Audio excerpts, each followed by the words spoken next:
Hi, I'm Mary, and I'm 16. Tell me, do you like movies about the zombie apocalypse? Aren't you afraid of The Walking Dead? You're cool, but I'm afraid. What do you think?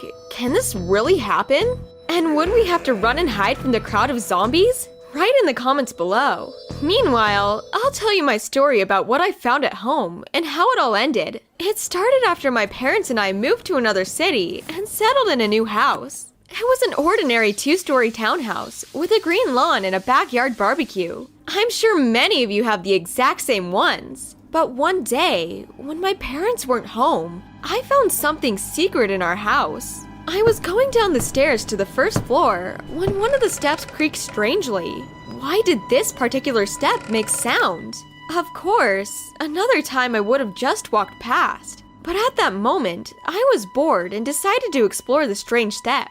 I began to touch it and realized that it was not fixed and could move.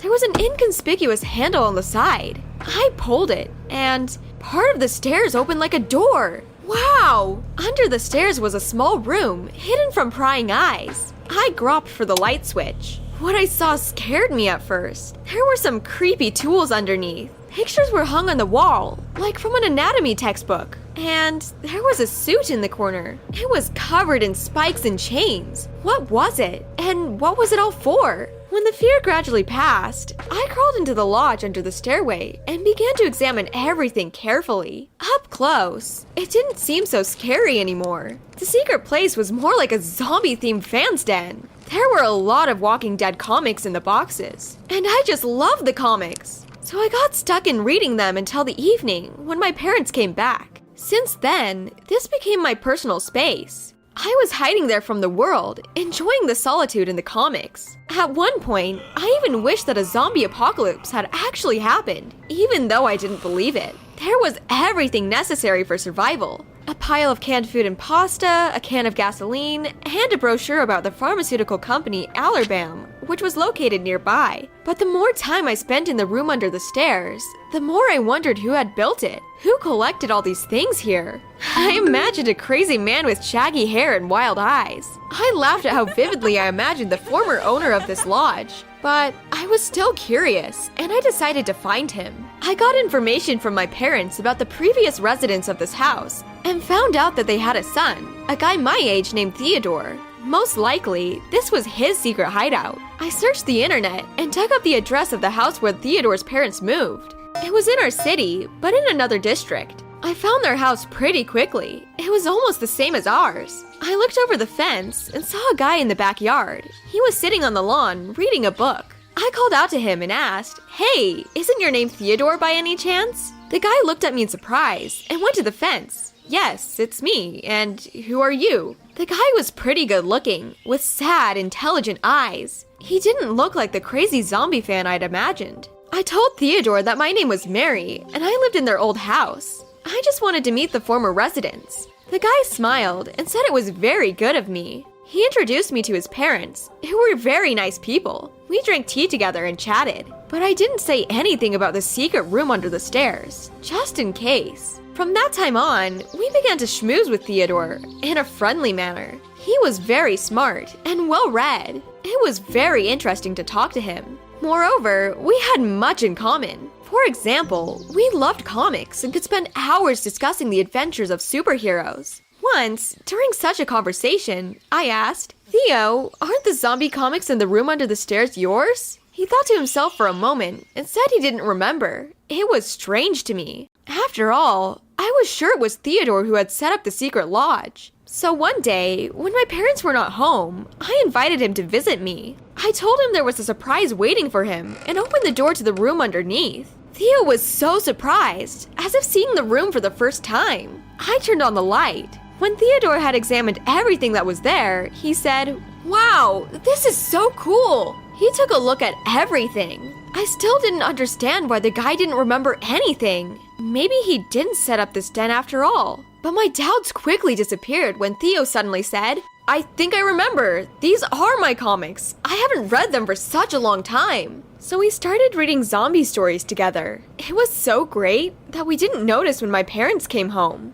Of course, they didn't find us in the shelter, and we sat under the stairs for hours and laughed softly. In general, we increasingly began to spend time in our shelter in case of a zombie apocalypse. Finally, Theodore recalled everything. How he collected all these things, how he spent time here. He even told me about the conspiracy theory he was investigating. It was about the pharmaceutical company Allerbam, located in our city. Theo found out that they were doing some research there and were preparing to release a new drug that would turn everyone into zombies. I laughed and said he was just a dreamer, but Theodore answered seriously, "You don't believe me? No one believes me, but it's true." I didn't snicker at him anymore. Theodore just had a fertile mind. He spent more and more time in the lodge under the stairs, drawing something, making something. Sometimes I would come home from school, and he was already in the secret room. He stayed over there, and it started to scare me a little.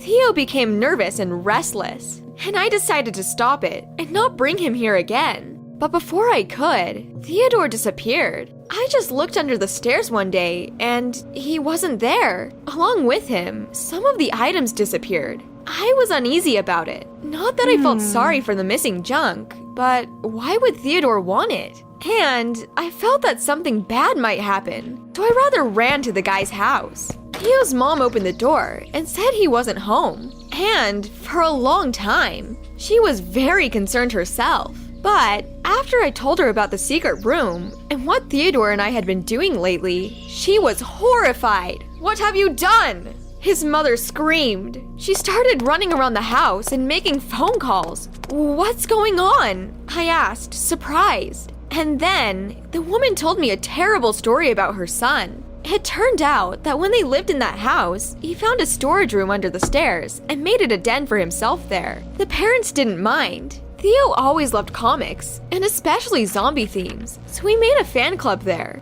At first, everything went well, but over time, he became obsessed with the idea of a zombie apocalypse. And when he finally went crazy, he took a can of gasoline and went to the building of the company Allerbam to start a fire. He seriously believed that they would turn everyone into the Walking Dead. There, of course, he was stopped by the police and sent to a psychiatric clinic for treatment, where he spent 6 months. His parents had to change their house so that nothing else would remind him of the zombies. And then, I had realized what I had done. I refreshed Theodore's memories about what the doctors had tried to erase from his mind, and he went back to his old ways. It was urgent to save him. Theo's mom and I got in the car and drove to the pharmaceutical company. Of course, he was there and tried to do something stupid again. Now he was exactly what I had imagined him to be at the beginning. Disheveled, mad, wide-eyed. I was scared, but I shouted anyway. "Theo, stop! You're making a mistake!" But he answered grimly, "You don't understand. Soon they will release a new medicine, and everyone will turn into a zombie." Theo's mom tried to talk him out of it too, but he wasn't listening to anyone. I can't imagine how it would have ended if the police hadn't shown up and grabbed Theodore. He shouted to be released, but the police put him in a car and took him away. When it was all over, the guy's mom came up to me and said with tears, "I forbid you to approach my son. Do you hear? Otherwise I'll sue you." She left, and I stood there for a long time, wondering what had happened. Of course, I wasn't going to get involved with this guy again after all I've learned. But how had I not recognized before that he was crazy? When I got home, I decided to get it over with and throw all the zombie stuff out of the lodge under the stairs. I might even sell it online to fans like Theo. Then, I accidentally saw a news item in the feed on my phone screen. The pharmaceutical company Allerbam, after long research, finally released a new drug. What? I felt a little dizzy. No, of course, it's all nonsense. But what if Theodore was right? I don't believe in a zombie apocalypse, but I decided not to dismantle the secret room downstairs yet. And do you think Theo is healthy? And we're all crazy and don't know where our world is going. Share my story, because I don't know what to do.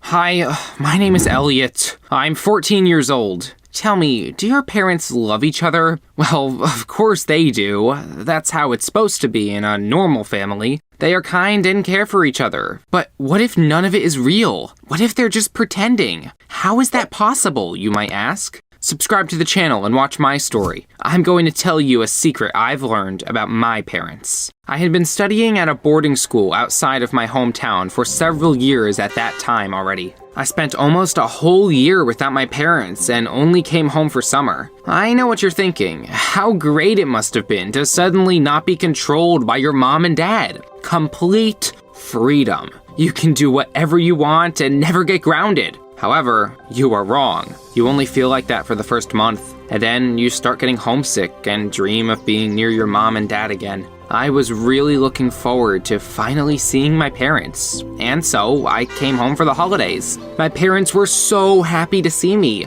I could feel how much they loved me. We went to an amusement park at once and spent a whole day there. We rode a roller coaster, laughed, and ate cotton candy. In the evening, we spent a lot of time chatting at the dinner table. I told them about my studies, and they caught me up on their lives. I was happy to be back with my family. A few days after that, my dad asked me to go to work with him. He was a doctor in one of the clinics in our city. I'd been there before when I was very young, and it was very cool there. Of course, I agreed. "Just don't muck about or run away," he said. While it wasn't very interesting to sit in his office all day long, and anyway, that's not what you take your child with you to work for, so I waited for him to leave to make rounds and began wandering the halls. It was very interesting. I thought that when I finished school, I would go study to become a doctor. At first, I wanted to make an X-ray to bring home as a souvenir, but I couldn't figure out how to turn on the machine. I started looking at all sorts of medical instruments. They looked like they'd come straight out of horror movies. Eventually, I even went to an operating room to watch the doctors perform surgery and ended up being kicked out of there. I hung around the halls and tried to think of ways to have more fun. That's when I decided to play a prank on my dad.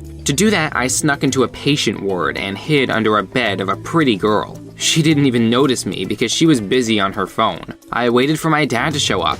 I was going to jump out from under the bed and surprise him. I chuckled softly, imagining how scared he would get. I had been waiting for quite a while and even begun to fall asleep when suddenly he appeared. Dad came up to the girl's bed and started speaking to her in a low voice. "Hi, Jess. How are you feeling today?" he said. "You've forgotten all about me, baby. When will I see you again?" she asked petulantly. What were they talking about? I was so surprised that I forgot to get out from under the bed and scare Dad. I listened to them talk. Could my father be dating that toad?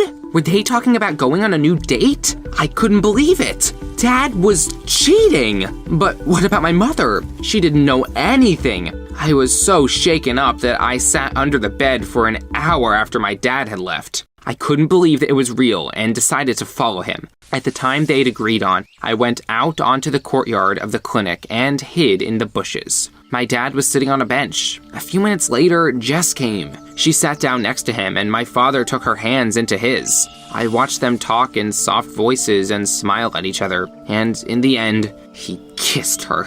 It turned out that everything was true, but what was I supposed to do next? I couldn't leave things the way they were, but I couldn't just tell my mother either. I would become a traitor then, but I loved my dad. So I decided to let my mother see and find out everything for herself. The next day, I asked my dad to take me to work with him again. He was surprised but agreed. At the hospital, I overheard him and that Jess talking again, and found out when they were going to go on their next date. And so, when the time was right, I called my mom and asked her quickly to come get me. I tried to sound as worried as possible so she would immediately come running. I wanted her to catch my father and that girl red-handed, but she replied that she was very busy at a meeting and could not come. She told me to call my father instead. My plan failed. Would my mother never find out? I was afraid Dad would leave her for Jess. In the evening, at dinner, my parents were talking as if nothing had happened. They were kind and attentive to each other. My mother asked, "By the way, Elliot, what happened today? Why did you want me to come straight away?" I looked at my dad, hesitant, but he kept eating calmly and did not suspect a thing. I wanted to tell how I had seen my father with another woman at once, but then I imagined what would happen next. Dad would blush and start apologizing, and my mom would cry.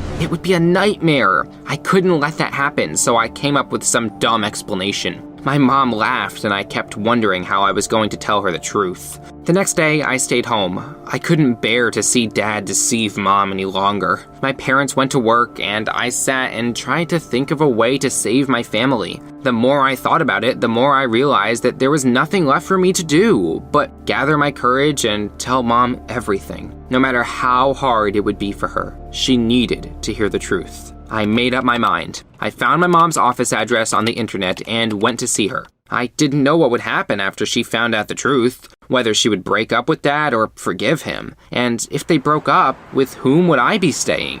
I really wanted to believe that everything would work out all right, and my parents would stay together. With such thoughts in mind, I walked towards my mom's office. I asked if I could see her at the reception, but the secretary told me that she was in an important meeting and was asking me to wait. While my mother was busy working, my father was dating his patients. I felt so offended on her behalf. I said I would wait for her outside and left the office. I walked down the street, upset and lost in thoughts. It couldn't be happening to me. After all, I had such a good family. I reached the park and suddenly saw my mother. She was sitting on a bench with some guy. I hadn't expected that at all. I crept closer and watched them. They were talking softly about something, and he was hugging my mom. What was going on? Was that her important business meeting? When the guy kissed my mom, I couldn't bear it and ran away. I felt so hurt I even burst out crying. So they were both cheating on each other. Dad was dating another girl and Mom was dating another guy. But how could it be?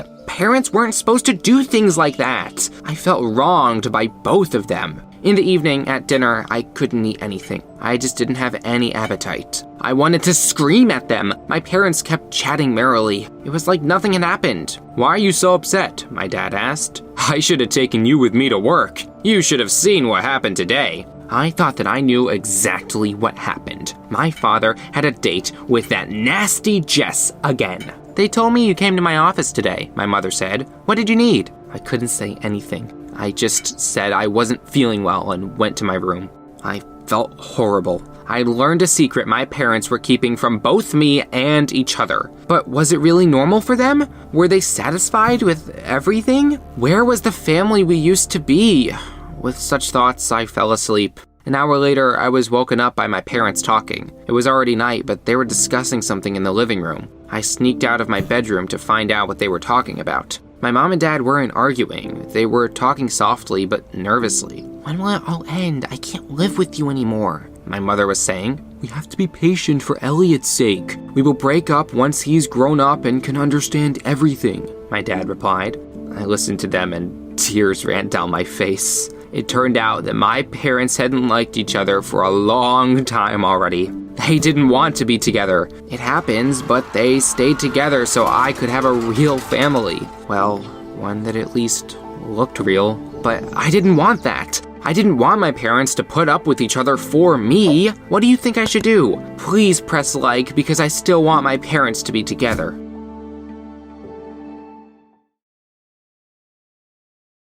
Hi everybody, my name is Jane, and this is my little brother Peter. Tell me, do you have any siblings? Do you get along with them? Or are you always messing with each other? Be careful, or you may end up like this. Subscribe to the channel and I will tell you our amazing story that took place on Halloween. At first, Peter and I could barely stand each other. We fought like cats and dogs. He was always messing with me and I retaliated. It was impossible to live under the same roof for us. I even thought he was adopted.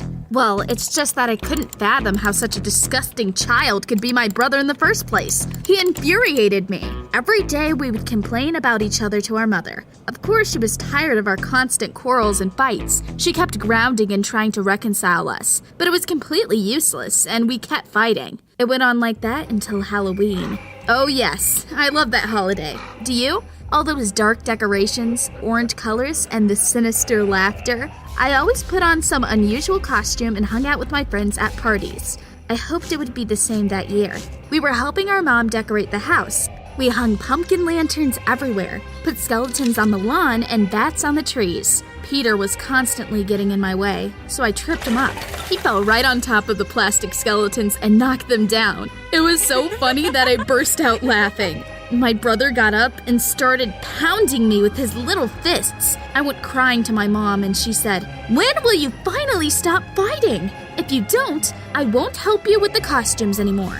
We really wanted to get those costumes, so we stayed quiet from then on. Do you want to know what Mom prepared for us that year? I had a Cyclops girl costume with one big eye on my face. It wasn't real, and I could see through it. And Peter got a costume of a guy holding a jar with his own head in his hands. It wasn't real, of course, but it looked pretty funny. So when all the preparations had been finished, I went to my mother and asked her to let me go to the party. "Will Vincent be there too?" my mother asked. Vince was my boyfriend, and so I had to admit that he would be there as well. I thought that my mom would not let me go, but she suddenly smiled and said, "Okay, you can go, but only if you take Peter with you." What?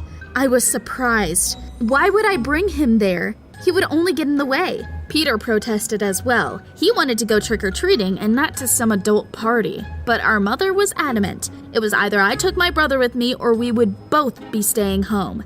What a punishment. Staying at home was even worse. So we got ready and went to the party together. When we got there, the party was already in full swing. Vincent immediately came up to me and took my hand, dragging me into another room. "Come on, Jane. The guys have prepared something cool," he said. I had to get rid of my little brother. I sat him down on a sofa in the hall and told him not to go anywhere. "I want to go get some candy. I don't like it here," Peter whined. "You must listen to me, so sit down and shut up," I replied. My brother stuck out his tongue at me from his jar and made a disgruntled face. Vincent and I went into another room. It was dark there. Only candles were burning. Some guys had decided to perform a spiritual seance and summon an old witch from an abandoned house. I didn't believe in magic, of course, but I was interested. I took part in the ritual, but as expected, nothing happened. We laughed and went to dance. However, when I got back to the hall, I saw Peter wasn't on the couch anymore. Where could he have gone? I started asking everyone if they'd seen a boy with his head in a jar. Someone told me he'd left the party. He'd gone to get his candy after all. I needed to find him immediately or my mother would kill me. I told Vincent what had happened and my boyfriend decided to help me find my brother. We wandered through the empty, dark streets for a long time, looking for Peter, but he was nowhere to be found. I was so angry that instead of having fun at the party, I had to babysit my little brother. When I found him, he would get it. Finally, we saw that goofball with his head in a jar collecting candy. "Peter, stop right there!" I shouted. When he saw us, he immediately started to run away. Such a naughty child. Vince and I ran after him. Of course, it was difficult to see anything through the fake eye, for me, but it was also very uncomfortable for Peter to run in his costume, so we caught up with him very soon. "Peter, I'm telling Mom everything," I told him sternly. "And I'll say that you left me all alone," he said. "He was impossible. I had to do something. Okay? Let's just both not say anything," I suggested. Peter smiled indulgently and went on. Suddenly, Vincent stopped and froze in horror. What had happened? He was looking down the dark street. I took a closer look. A dark shadow and a huge hat was coming towards us. We froze and watched it approach. The shadow drew nearer, and we saw that it was a hideous old woman with a large hooked nose. She had a huge wart on her chin and long black nails on her hands. She was baring her teeth in an angry grimace, coming straight at us. "Damn! This is the witch from the abandoned house! She's here!" Vincent screamed and ran away. What nonsense. Was my boyfriend scared of a fairy tale character? He'd even run away like a coward. I hadn't expected that from him. Even Peter knew that witches weren't real. "Jane, who do you think decided to dress up as such a scary old woman?" he asked. That's when I understood everything. It was our mother who decided to prank us. She'd sent the two of us to the party on purpose to dress up as a witch and follow. Haven't you figured it out yet, Peter? It's Mom. Let's play along so she doesn't scold us, I said. "Come to me, little children," said the old woman, and I thought I'd recognized my mother's voice. "Let's run," shouted Peter, and we ran. The old woman ran after us. It was a lot of fun. Although it was hard to run through the dark streets in such costumes, we hid from her behind pumpkins, pretended to be statues on someone's lawn, but the old woman found us everywhere. "I'll catch you, naughty children," she shouted. We laughed and teased her. I helped Peter and he helped me. But eventually we got tired and decided to hide in an old barn next to an abandoned house. I wondered if she would find us there. And the old woman did. We saw her in the aisle. She laughed and slammed the door shut, trapping us inside. My brother and I exchanged glances. Mom threw us a great party, didn't she? He said. Yes, with adventures. And now we need to find a way out, I replied. We searched the barn but found nothing we could use. And then I saw a small window close to the ceiling. Of course, it was too small for me to fit in. Peter, on the other hand, let me try, he said. I stood against the wall and he climbed onto my shoulders. Like that, he could reach the window. Peter opened it and climbed out. I was left alone. Nothing happened for a few minutes. I was beginning to think my brother had abandoned me. When the door to the barn opened and I saw him standing in the doorway, I was so happy to see him. Thank you for coming back for me, I said to Peter and hugged him. We walked home together, chatting merrily. It didn't matter that Vincent had run away from us, the coward. I had a good time with my brother anyway. I told him that he wasn't really a doofus after all, and he said I wasn't really a bore. We came back home in a good mood. Mom was in the kitchen, in her usual clothes. We were surprised. When had she managed to take off the costume of the disgusting old woman? But my mother just smiled at us and said she didn't know what we were talking about. Stop pretending. We know you were the one in the witch costume, Peter said. You did all of it on purpose so that we would become friends. And you've succeeded, I added. My mother said that she was very happy, even though she didn't understand what we were talking about. We didn't ask my mother any more questions and ran to unwrap the presents. But then I looked out of the window and right in front of the house I saw that old woman. She was standing there, looking straight at me. I froze in fear. So it really hadn't been our mom. The old woman waved at me and moved down the street. But if it hadn't been our mother, who then? Who had reconciled my brother and me? I really hope it was one of the neighbors who dressed up as a witch and pranked us.